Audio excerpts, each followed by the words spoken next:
नमस्कार मित्रों, भास्कर योगफल ज्योतिष केंद्र यूट्यूब चैनल पे एक बार पुनः आप सबका स्वागत है। मैं सुनील भारद्वाज। पिछले वीडियो की तरह इस बार भी आपके बीच लेकर के आया हूँ सूर्य रेखा के संदर्भ में। आज हम लोग बात करने वाले हैं सूर्य रेखा पर आमतौर पे द्वीप, नक्षत्र, क्रॉस, त्रिभुज, वर्ग, दो मुखी रेखा, अलग अलग जगहों से उद्गम, ये सभी बातें हम लोग आज इस वीडियो में कवर करने वाले हैं। बहुत सारे लोग पूछते हैं प्रश्न कि मेरे सूर्य रेखा पर त्रिभुज बना हुआ है, इसका मतलब क्या होता है। मेरी सूर्य रेखा ऊपर से दो मुखी हो गई है, इसका क्या मतलब होता है। मेरी सूर्य रेखा नीचे की तरफ जाकर के दो मुखी हो गई है, इसका क्या मतलब होता है। तो आज बहुत सारी बातों को हम लोग कवर करने वाले हैं। और मैंने जैसा कि पहले प्रॉमिस किया था कि जब भी मैं किसी भी रेखा के संदर्भ में लेकर के कोई सूचना आऊँगा तो आपको कुछ विशेष बातों से अवगत करूँ। आज के सेशन में वो विशेष बातें कार्यक्रम के अंत में की जाएंगी। तो और विलंब नहीं करते हुए हम लोग कार्यक्रम को आरंभ करते हैं।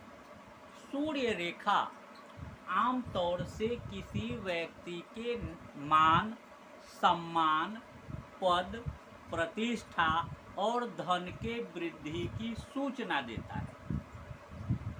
यहाँ एक बात और समझ लेने जैसी है कि अगर आपका हाथ दार्शनिक है, अगर आपका हाथ नुकीला है, तो उस पे बनी हुई गाढ़ी सूर्य रेखा, वर्गाकार हाथ, चपटे हाथ और कलात्मक हाथ पे अगर वो हल्की भी सूर्य रेखा है तो ज़्यादा परिणामदायी है बनिस्बत दार्शनिक हाथों के, नुकीले हाथों के, अत्यंत नुकीले हाथों। ये तो सबसे पहली जानकारी हो गई। अब हम लोग बात करें कि अगर सूर्य रेखा मणिबंध से बनती हो, यहाँ से सीधे निकलती हो और सूर्य पर्वत पे आ जाती, तो ऐसे लोग अपने जीवन में एक लंबे समय तक संघर्ष को करते हैं और मध्य आयु के बाद इनके जीवन में अचानक से सफलता आती है। मणिबंध से बात हो गई। अब अगर यही सूर्य रेखा केतु पर्वत से बन रहा तो केतु पर्वत से बनने वाली सूर्य रेखा के विषय में कहा गया है कि यह सफलता तो बहुत अच्छी देती है, लेकिन ऐसे लोगों के संबंध अपने से बहुत नीचे के स्तर के लोगों के साथ हो जाते हैं और इस वजह से इनको इनके जीवन में इनके समतुल्य लोग कम सम्मान देते हैं। और आगे बढ़ते हैं, हम लोग बात कर लेते हैं कि अगर सूर्य रेखा चंद्र क्षेत्र से निकल करके सूर्य पर्वत पे जाती हो,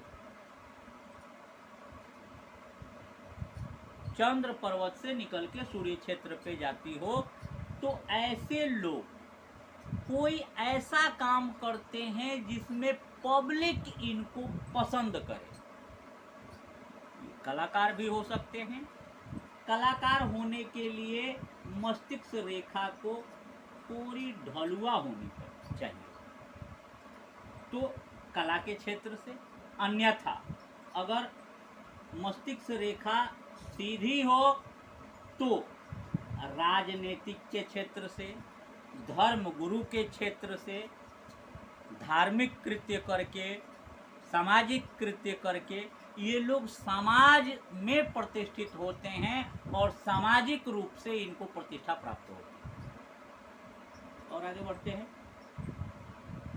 हम लोग बात कर लें कि अगर मंगल क्षेत्र से निकल करके सूर्य रेखा सूर्य पर्वत पे चली तो आम तौर पे ऐसा देखा गया है कि ऐसे लोग जीवन में पहले तो एक दुख का समय व्यतीत करते हैं, दुखी जीवन जीते हैं।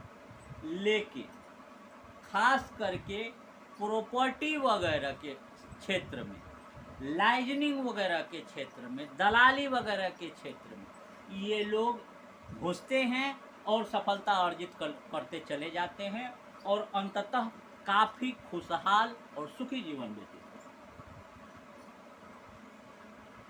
हैं। अब यही सूर्य रेखा मस्तिष्क रेखा से निकलती हो और मस्तिष्क रेखा बिल्कुल सपाट और सीधी हो, तो ऐसे लोग धन के पीछे भागने वाले होते हैं और धन पाते ही हैं, मान सम्मान इज्जत पद प्रतिष्ठा सब कुछ पाते हैं। अब यहीं से इसी मस्तिष्क रेखा से अगर रेखा निकली हो और मस्तिष्क रेखा थोड़ी ढलुआ हो तो ऐसे लोग कलाकार होते हैं, शिल्पकार होते हैं, साहित्यकार होते हैं और साहित्य जगत में ये अपना नाम बहुत ऊंचा करते हैं। कोई पुस्तक लिख दें, कोई कविता लिख दें, जिसके वजह से इनका काफ़ी नाम हो जाए, मशहूर हो जाए। अब अगर हृदय रेखा पर से आपकी सूर्य रेखा निकलती हो तो ये एक अत्यंत शुभ चिन्ह है।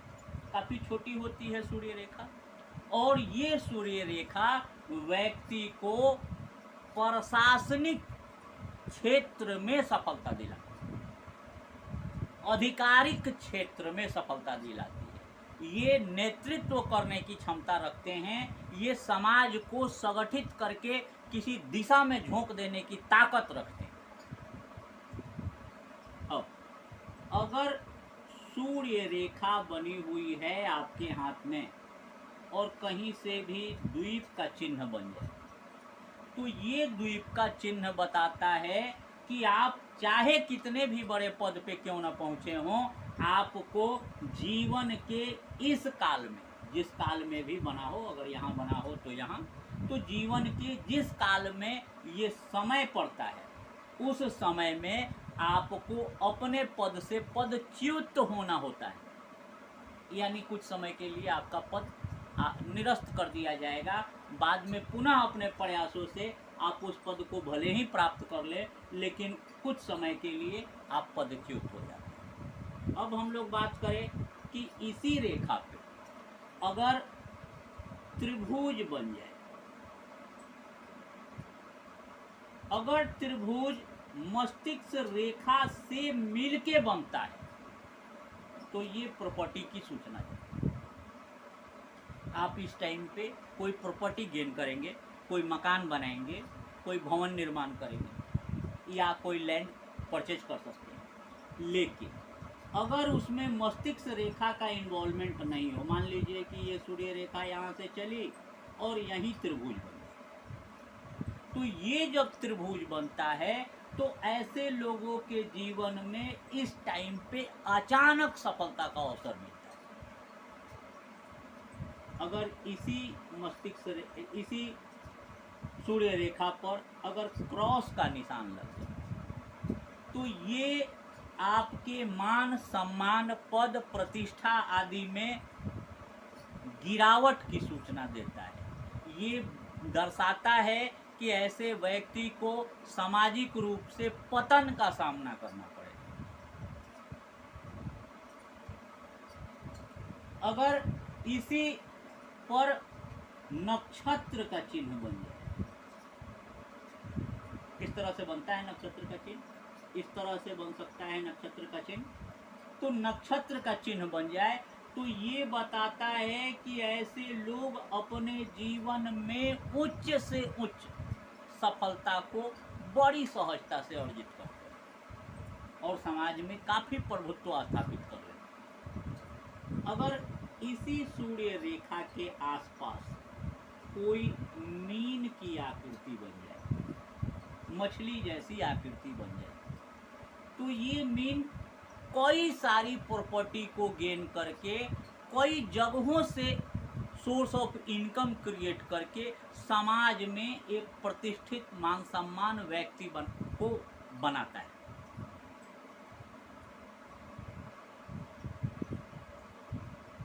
अब हम लोग बात कर लें कि अगर आपके हाथ में सूर्य रेखा ऊपर के तरफ जाती है और दो मुखी हो जाती है।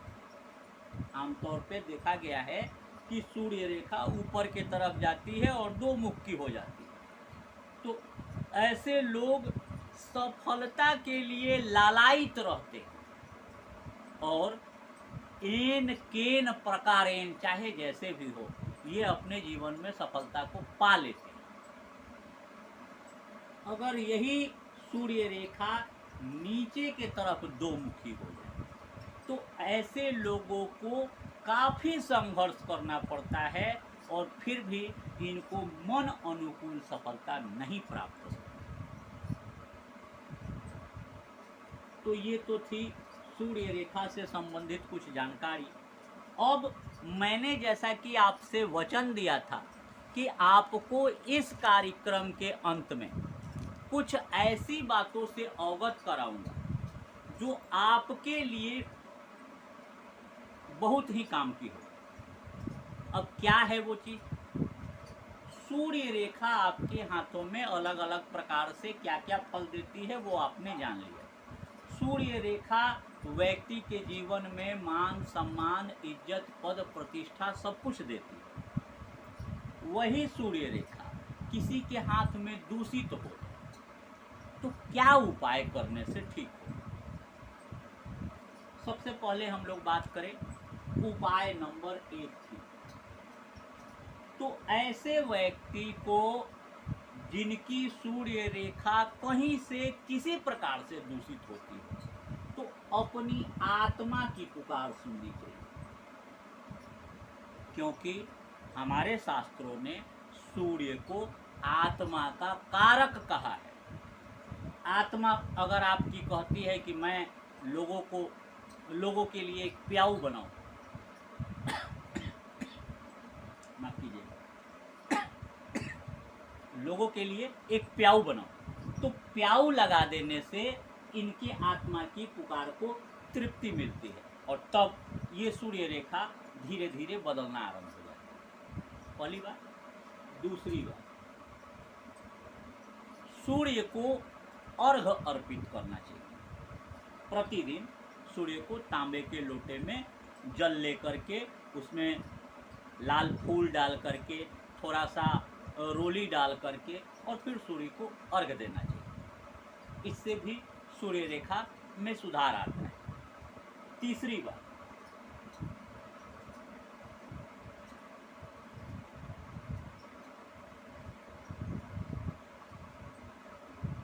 बात, पिता का सम्मान करना चाहिए ऐसे लोगों को।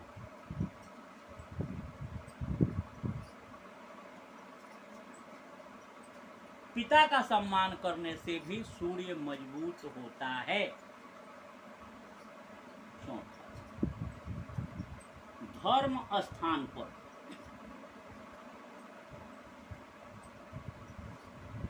बाजरा दान करना चाहिए।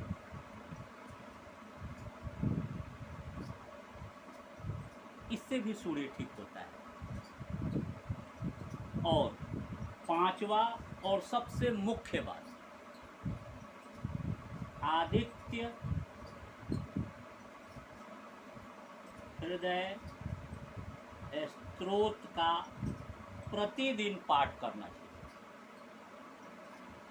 अगर ये अपने जीवन में, अपने रूटीन में अगर आप इनको शामिल करते हैं तो कितनी भी बुरी सूर्य रेखा होगी, उनके फल धीरे धीरे धीरे धीरे आप देखेंगे कि हाथों में उनकी स्थिति बेहतर होने लगी और आपको उनके बेहतर रिजल्ट भी मिलेंगे। तो ये तो एक छोटी सी जानकारी थी जो मैंने आप लोगों से साझा की। अगर आप मेरे चैनल पे नए हैं तो सब्सक्राइब कर लें, ज़्यादा से ज़्यादा इष्ट मित्रों को शेयर करें, लाइक करें, ताकि हम लोगों का प्रोत्साहन बढ़े और हम लोग ऐसे ही कार्यक्रम आपके बीच लाते रहें। इसी के साथ आज नमस्कार।